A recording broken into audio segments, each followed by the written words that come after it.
Grabe to, sobrang bigat. Parang matatay na ako ah. Ayan oh.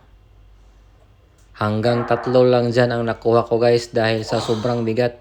So first time ko pala yan binuhat guys, ang max load guys na 50 kg. Ayan, so ito yung una ginawa ko guys. So 30 kg lang ho yan guys. Ayan. So bali yung bar niya 10 kg, tapos yung dalawang plates niyan tag 10 kg. So total po niyan ay 30 kg. Ayan. So kakasimula lang po natin guys, kaya hindi pa tayo gaano kalakas no. So mahina pa tayo. Tsaka naka-calorie deficit din tayo guys. So kaya yung lakas natin hindi talaga masyado kasi nga naglimita tayo ng mga kinakain natin. So kaya kulang tayo sa lakas kasi ang ginagawa natin, nagbabawas tayo ng fats. So kailangan natin na babaan ang mga kinakain natin ng mga calories. Ayan. So ito guys, dagdag tayo ng bigat guys no. So kanina 30 kg. So ngayon gawin nating 40 kg. So yung yung dalawang dinagdag ko guys, yan yung tag 5 kg naman.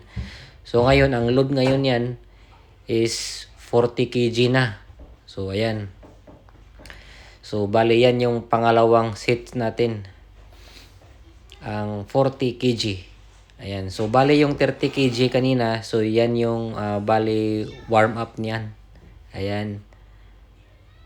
So 40 kg na yan guys. Ayan. Medyo kayang-kaya ko naman na yung 40 kg. Kasi nagsimula ako talaga 20 kg.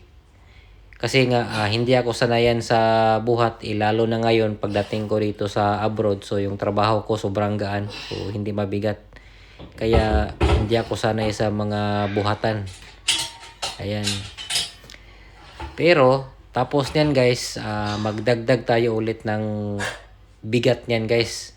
So from 40 kg, so dagdagan natin ng 5 kg. So kabilaan, ang idagdag natin 2.5 kg, tapos sa kabila naman 2.5 kg para 45 kg na lahat yan.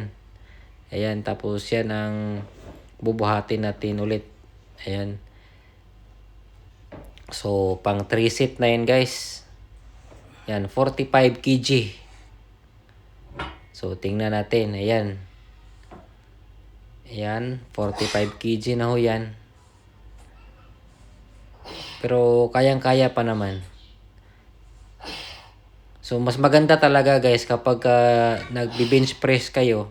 So tayo, meron tayong spotter para mapuwersa talaga natin yung lakas. Kaso guys, wala tayong spotter nun. So kaya tinatansya lang ho natin. Hindi tayo basta-basta na ubusin natin ang lakas natin kasi baka maipit pa tayo. Ayan.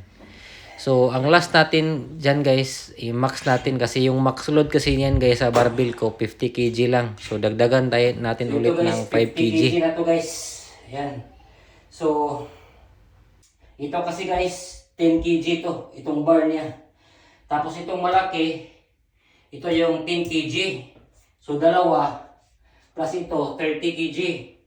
Tapos ito naman siya guys, itong pangalawa, ito yung 5 kg. So, bali dalawa. Meron din dito. So, 40 kg na siya.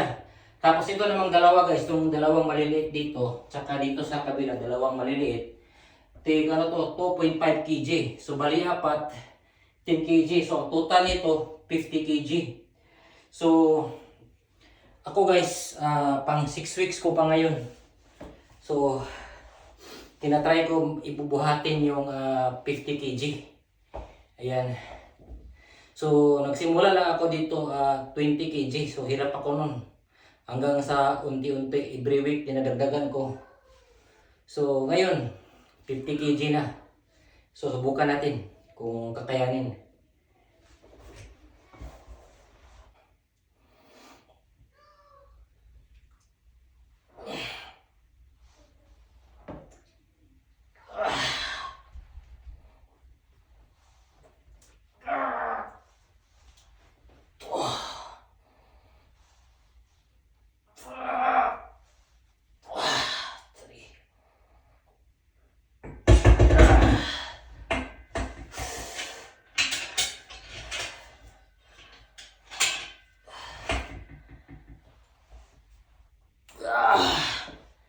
Tatlo lang guys kasi delikado. So kakayanin pa naman sana iangat pero ang problema kasi wala tayong spotter. So hindi natin alam baka hindi natin kakayanin ba. Pero sa tingin ko naman kakayanin ko kaso nga lang naninigurado ako kasi nga ako lang mag-isa walang spotter.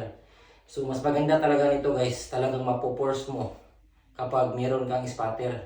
So wala akong spotter kaya yun lang ang kinaya ko. Pero sulit na to guys kasi na ko na yung 50 kg. Yun.